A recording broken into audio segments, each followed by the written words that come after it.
Bonsoir à tous, c'est l'hypnose qui est au centre de notre émission ce soir. Hypnose, état de conscience particulier entre la veille et le sommeil provoqué par la suggestion. Ça, c'est ce qu'en dit le Larousse, et cet état de conscience particulier, il est de plus en plus utilisé à des fins thérapeutiques dans le domaine médical, en chirurgie par exemple, ou pour se libérer de certaines angoisses ou addictions. C'est ce que l'on va tenter de vous montrer aujourd'hui. Et on va commencer cette émission par un témoignage, celui de Chantal Houbeck, opérée au mois de juin sous hypnose d'une ablation de la thyroïde. C'est son chirurgien qui lui a proposé au départ. Elle ne s'en croyait pas capable. Et finalement, ça a marché. Nous lui avons simplement demandé de nous raconter cette expérience. Écoutez-la. J'ai eu d'abord un contact avec l'anesthésiste qui s'est occupé de moi ce jour-là, qui m'a reparlé. On avait abordé le sujet dans lequel je serais bien au moment de l'hypnose. On en a reparlé. Mon sujet, c'était le bord de mer. Il m'a posé des tas de questions, d'une voix très douce et très apaisante. Et en fait, je crois que c'est déjà cet abord-là d'amener les gens dans leurs pensées et très doucement. Puis on est parti au bloc où tout le monde était là très agréable. J'ai vu mon chirurgien. Fatalement, je n'ai pas vu l'opération puisqu'on vous met le champ opératoire et que vous êtes dans une position quand même assez désagréable avec la nuque croquée. Puis il a commencé à me parler en me parlant de ce que j'aimais bien entendre, de mes promenades au bord de la mer, de me projeter là-dedans. Et puis je me souviens de rien jusqu'au moment où il m'a dit... J'ai entendu chuchoter vaguement les chirurgiens parce qu'à ce moment-là, dans la salle d'opération, il ne peut pas avoir de bruit pour pas que vous sortiez de votre hypnose. Donc, je suppose que pendant toute l'opération, tout était très soft autour de moi. Et au moment du réveil, il m'a dit voilà, madame, tout s'est bien passé, revenez, vous êtes à Saint-Luc. Et j'étais tout à fait consciente que j'étais à Saint-Luc. Hein. Donc, et j'étais étonnée que ce soit déjà fini. J'ai failli lui dire ah, c'est déjà fini. Voilà, bonsoir Cathy Benoni. Vous êtes institutrice, vous avez été formée à l'auto-hypnose, mais vous avez subi ce même type d'opération sous hypnose. Comment ça s'est passé pour vous ? Alors, ça s'est passé différemment de cette dame. Ça s'est bien passé la majeure partie de l'opération. Après, à un moment, il s'est passé quelque chose, je ne sais pas très bien quoi. Je suis sortie de mon état d'hypnose. L'opération a continué et voilà, j'ai ressenti un peu de douleur, mais... Et donc vous êtes restée alors consciente à ce moment-là, vous n'étiez plus sous hypnose pendant une partie de l'opération ? Je ne sais pas si j'étais complètement consciente, mais en tout cas, j'étais plus vraiment sous hypnose, non. Et malgré tout, vous continuez à y croire, hein, à l'hypnose ? Ah oui, tout à fait, oui, parce ça que... vous a pas dégoûté, quoi ? Non, pas du tout, non, pas du tout. Et puis, le fait d'avoir fait cette opération sous hypnosédation, je me suis remise beaucoup plus vite de l'opération. J'ai pas eu les problèmes de l'anesthésie. Donc, oui, non, si c'était à refaire, je referais pareil. Ouais. Bonsoir, Fabienne Roulans. Vous êtes anesthésiste aux cliniques universitaires Saint-Luc.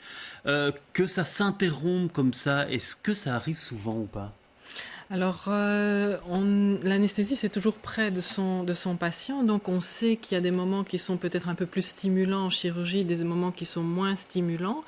Et donc, c'est vrai que quand il y a des moments qui sont plus stimulants, il faut vraiment être près de notre patient et vraiment en contact avec lui. Et si on se rend compte qu'il revient, ça peut arriver de faire des allers-retours, de revenir en salle d'opération.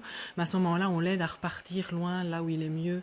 Et on est là pour l'accompagner. Le but, c'est que ça se passe d'une manière vous avez des expériences possible. comme ça de réveil ou alors madame disait je ne sais pas si j'étais tout à fait consciente. Alors de réveil, je voudrais juste dire que l'hypnose, ce n'est pas un sommeil. Oui, c'est vrai, c'est un état de conscience modifié. Donc en fait, c'est même un hyper-réveil en fait. Hein. On ne dort pas du tout. Oui, mais on n'est pas là, quoi. C'est ce qu'on entend. Le corps est là, mais l'esprit est ailleurs en train de faire autre chose. Et donc c'est vrai que parfois, on peut revenir et repartir.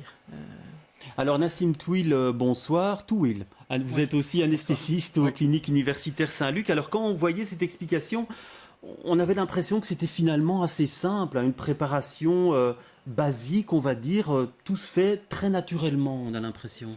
Bien, il n'y a pas de réelle préparation à proprement parler, dans le sens où lorsqu'on considère qu'un patient veut, du moins qu'on peut lui proposer un encadrement ou un accompagnement hypnotique, il souhaite avoir une participation dans sa prise en charge thérapeutique et doit avoir un travail de recherche, de thème. Ça, effectivement, ça correspond à une préparation, mais il n'y a pas besoin de le former, il n'y a pas besoin de le guider avant l'intervention. Tout ce qui doit effectivement être décidé pour l'intervention se fait le jour de l'intervention et avec la participation et la coopération du patient. Oui. Alors la participation, la coopération du patient, comment vous l'avez vécu, vous, Cathy? Vous étiez preneuse, vous étiez demandeuse de toute façon, hein? Oui, j'étais demandeuse, pas tout à fait, mais oui, j'étais en tout cas positive. Ouais, ça n'empêchait pas le stress, quoi. Mais en tout cas, vous aviez vous aviez un a priori positif, si on dit ça comme ça. J'avais un a priori positif, oui, tout à fait. Oui. Oui. Et donc la préparation, ça se fait aussi simplement que ça? Oui, tout à fait. Hein, oui, moi, c'est en arrivant à la salle d'op que j'ai rencontré l'anesthésiste et tout de suite, je suis très vite partie. Je me suis très vite plus rendu compte de ce qui se passait. Donc oui, ça se fait vraiment naturellement et simplement. Oui. Alors Marc Mours, bonsoir, vous êtes tabacologue, pratiquant l'hypnose, vous êtes aussi formateur en auto-hypnose au Grand Hôpital de Charleroi. Alors on parle d'état, dans l'hypnose on parle d'état de conscience modifié. Qu'est-ce que ça veut dire très concrètement, si on peut tenter de l'expliquer à nos téléspectateurs? Si on voulait pousser l'image à l'extrême, on pourrait dire que l'hypnose crée une sorte de distraction, soit un état de concentration particulier. Et cet état de concentration peut être à des degrés divers. Et donc à partir du moment où vous êtes extrêmement concentré sur quelque chose, eh bien vous savez, vous pouvez avoir des notions de distorsion du temps, comme quand vous regardez un film qui vous passionne, et vous avez l'impression que le film a duré nettement moins de temps que ce qu'il n'a duré en réalité. Eh bien déjà ça donne une idée de ce qu'est un état d'hypnose. Et effectivement, il ne s'agit pas d'un état où on dort, c'est un état au contraire où on est particulièrement attentif à quelque chose. Alors il faut être prudent avec le mot concentration, parce que ce serait réduire l'hypnose à moins que ce qu'elle n'est. Mais quelque part, ça donne une bonne idée de ce que c'est. Lorsqu'on est vraiment passionné par quelque chose, qu'on revit quelque chose, cette notion de revivre est importante, eh bien, on est dans un état de conscience modifiée qu'on peut appeler hypnose. Oui, parce que j'ai l'impression qu'on est là sans être là, en fait. Oui, et donc pour rebondir, c'est vrai que c'est un état finalement tout à fait naturel et que chacun dans sa journée vit des moments où on est en hypnose spontanée, on est là mais on est en pensée ailleurs, où on est focalisé sur quelque chose.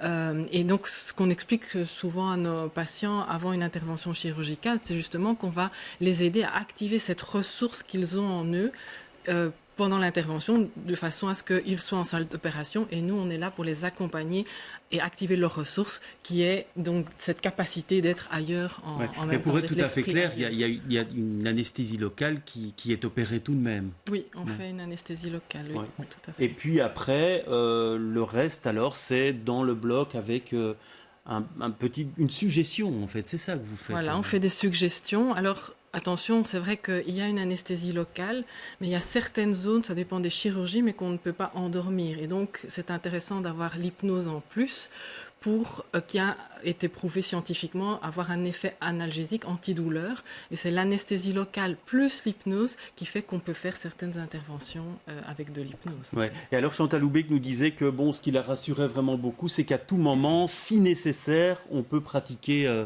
une anesthésie générale. Oui, il faut aussi considérer que la personne qui prend en charge un accompagnement hypnotique lors d'une intervention chirurgicale est avant tout un anesthésiste diplômé, formé à l'hypnose et qui propose un accompagnement hypnotique dans le cadre de certaines chirurgies, parce qu'il faut signaler qu'on ne propose pas un accompagnement hypnotique pour toutes les chirurgies, souvent ce sont des chirurgies de surface, mais ce sont aussi des chirurgies qui sont bien coordonnées avec effectivement un temps opératoire qui permet justement à la fois... Donc ça ne doit pas être trop long, c'est ça que vous voulez nous dire? Pas trop long et en tout cas bien réglementé. À côté de ça, il est toujours possible de venir à, si vous voulez, la prise en charge standard d'anesthésie générale. Et donc, il y a toujours la possibilité de convertir à n'importe quel moment lorsque le patient ou le chirurgien ou l'anesthésiste estime que eh bien, cette fois-ci, l'accompagnement hypnotique ne sera pas suffisant pour pouvoir aboutir à une réussite. Et donc, ce n'est pas réellement un échec, mais on peut passer à autre chose. On a un plan B. Et donc, quelquefois, c'est toujours mieux de prendre le plan B plutôt que s'acharner au plan A. Oui, alors Fabienne Rouland, ça fait déjà quelques années maintenant que vous pratiquez ça. Est-ce qu'il a fallu vous convaincre ou vous y êtes venu petit à petit, ou vous y croyez pas au départ et puis maintenant vous êtes convaincu? En fait, moi je connaissais pas du tout l'hypnose au départ, et c'est notre chirurgien qui fait les thyroïdes, le professeur Mourat, qui avait développé une technique de chirurgie mini-invasive avec des toutes petites cicatrices, et qui s'est dit mais pourquoi ne pas faire aussi l'anesthésie mini-invasive, et c'est comme ça qu'il a demandé au service d'anesthésie s'il y avait des personnes qui voulaient se former à l'hypnose, et c'est comme ça que je me suis dit allons-y. Ouais, parce que le grand bénéfice pour vous, ça a été effectivement qu'il n'y a pas d'effet secondaire lié à une anesthésie générale. Hein. Ça, vous l'avez ressenti tout de suite, ça? Ah oui, tout de suite en sortant du bloc opératoire. J'ai quand même dû aller en salle de réveil, mais j'ai attendu, quoi. J'étais bien, j'ai vraiment été tout de suite bien. Alors la part de patients qui acceptent, est-ce qu'on peut la situer aujourd'hui? Parce que Oui. ce que Chantal nous disait, c'est qu'au départ, j'ai dit je ne suis pas capable. Quelle est la part de patients finalement qui passent par l'hypnose? Donc en fait, ça dépend probablement du type de chirurgie, mais je sais par exemple chez nous, en ce qui concerne la chirurgie de la thyroïde, il y a à peu près un tiers des patients qui vont aller vers l'hypnose. Le chirurgien leur propose anesthésie générale ou hypnose, et on en a à peu près un tiers qui vont aller vers l'hypnose. L'anesthésie générale reste quelque chose de très bien aussi, et donc chacun a le choix de faire ce qui lui convient le mieux. Alors Marc Mours, dans l'utilisation de l'hypnose pour traiter certaines addictions, les accros au tabac par exemple, comment procédez-vous? Quelle stratégie mettez-vous en place? Oui, c'est important de savoir que l'hypnose, c'est un outil thérapeutique qui va s'ajouter à l'arsenal thérapeutique qu'un thérapeute a dans son domaine. Et donc, si par exemple, si on prend le domaine de la tabacologie, si on propose à un groupe des séances d'hypnose pour le sevrage, ou des séances de cognitivo-comportemental, ou bien un sevrage par substitut nicotinique, etc., et qu'on prend les différentes techniques, on va avoir à peu près 20% de succès.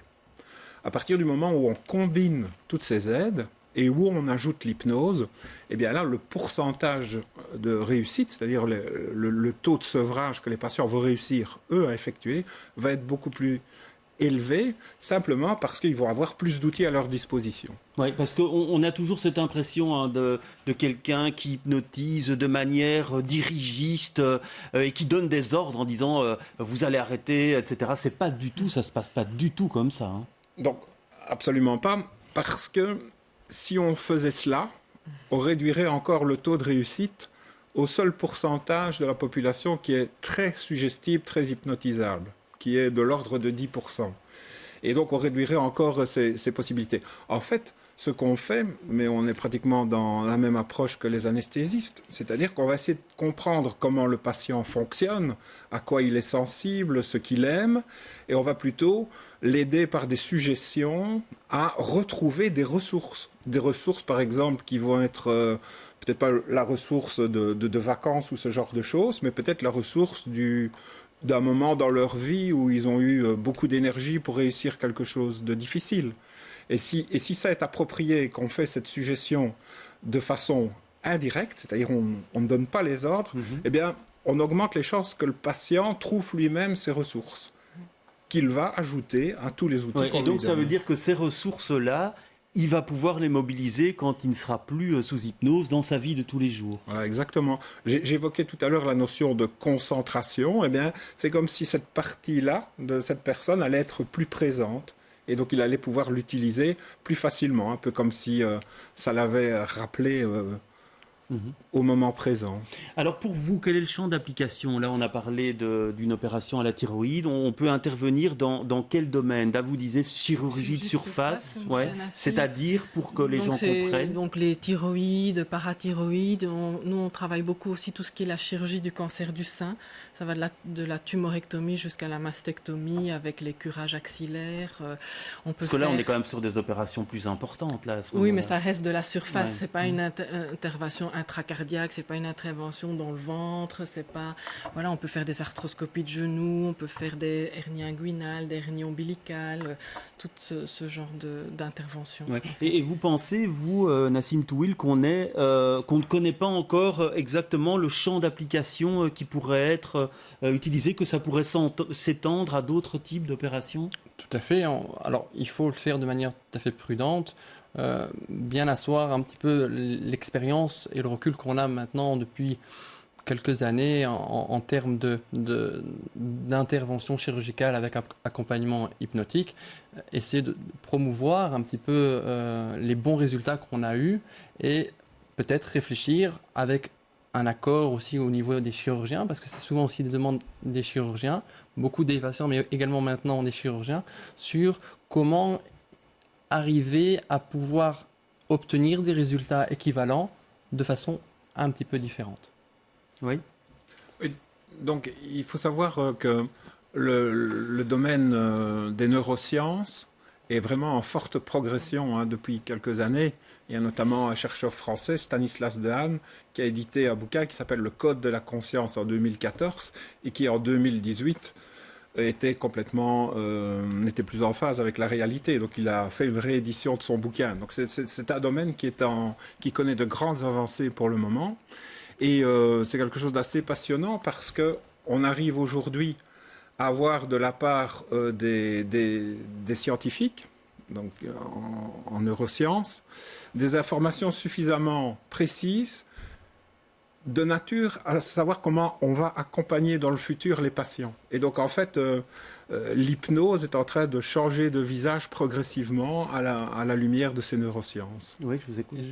Tout à fait, pour compléter ceci, et pour un petit peu reprendre et souligner ce qu'on a déjà dit auparavant, il faut bien considérer que l'hypnose, maintenant, a des résultats scientifiquement avérés, et que, Madame en a parlé tantôt, on retrouve énormément de bienfaits, notamment dans la douleur post-opératoire, dans l'anxiété post-opératoire, chez nos patients qui ont bénéficié d'un accompagnement hypnotique. Oui. Ouais, c'est ce que vous me disiez, Fabienne Roulin, vous faites des suggestions post-hypnotiques. Oui. Ça veut dire quoi, ça? Dites-nous un peu, pour qu'on comprenne. Oui, donc comme on disait, donc on va faire des suggestions parce qu'on utilise de l'hypnose ericksonienne, donc c'est des suggestions et pas de l'hypnose directive. Et donc vers la fin de l'intervention, on va faire ce qu'on appelle des suggestions post-hypnotiques. Alors ça sert à ce qu'on a fait pendant l'intervention chirurgicale puisse se prolonger par la suite. Donc en termes de confort post-opératoire et pas diminuer les nausées, vomissements et donc post-opératoires. vous dites quoi, ça va aller mieux ou...